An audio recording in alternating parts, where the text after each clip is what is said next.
the evolution of the build, when I put my front wheels on, there is only like 1 millimeter of space up here between the lower perch spring area and the inner portion of the rim, the inside barrel, if you will. So yet another motorsport lugbolt replacement YAML, if those of you who are familiar with the markup languages. So anyway, so I got a little bit medieval on these guys just a few minutes ago.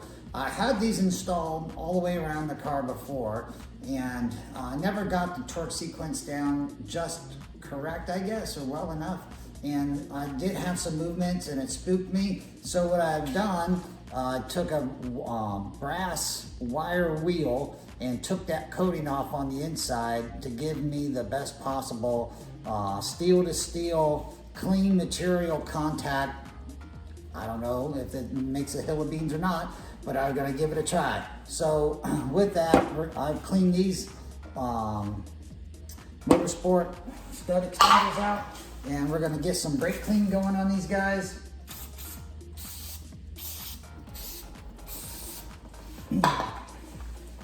And we're gonna get medieval on it.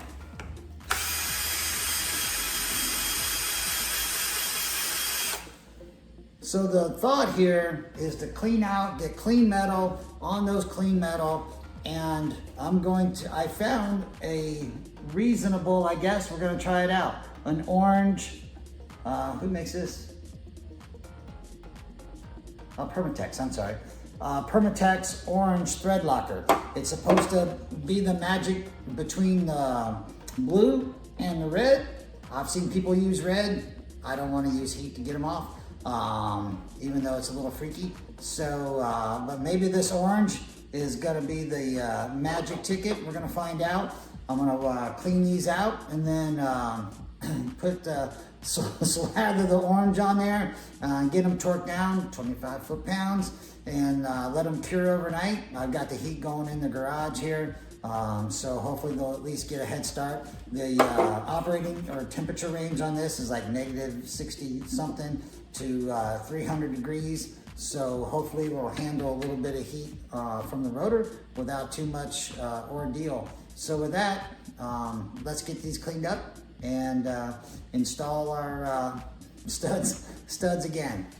So I have the holes shiny clean. In full honesty, I got my 14 by 1.5 tap out, but when trying to run it down through there, it really did not want to go, and I was not about to force it.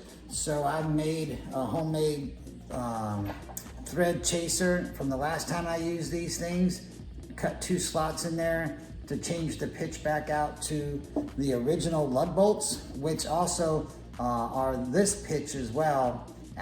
I know that sounds crazy, but that's what I found. The lug bolts did not want to go back in after I pulled these out, so I had to run the tap down through there and then the lug bolts moved back in. So that's why I'm a little reluctant to even put the stud kits back in, but putting the 5mm spacer in here to give me some clearance on the inside of my wheel on the barrel is, in my opinion, pretty mandatory.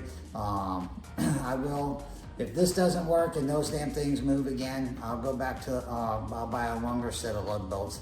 I've heard and read all the stories about which are good, bad, or indifferent, but with that, let's, oh, by the way, Project Farm. He did not test this, but the guy over at Project Farm, I apologize, I don't remember his name. That guy's got an amazing YouTube channel.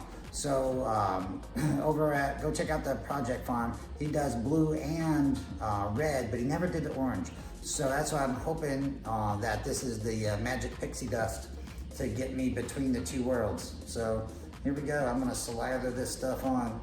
It actually is kind of thick, which is a good indication for me that it's gonna stay there. And I shook it up like the dude at the Project Farm said. And we're gonna send these guys home. Yep, get them down there. And I'm gonna finish those up. And what I like to do on this double nut is use a washer right between the two. You can see where I used it last time, and it chewed it up pretty good. So you don't really want to try not to damage that interface there. So also what we can do is to limit that, only put it on one, right? Don't put them together like this. Put one, use the back side of one, and only a sacrificial nut on that front side. So that way you're only damaging one face, not two faces, right? That's my wisdom. I don't know if it's sound or not. But anyway, I'm gonna get these all on, and then we're gonna torque them down. So I have my nuts on with my washer in between, and literally just run her down.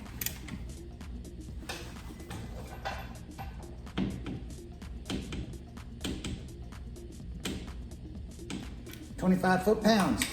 I'm gonna let these cure overnight, and I'm gonna retorque them tomorrow evening and see if they move. Hopefully they will not. And by that time, my wheel spacers will come in, be able to get the car over to the alignment with as is. So without everything back together.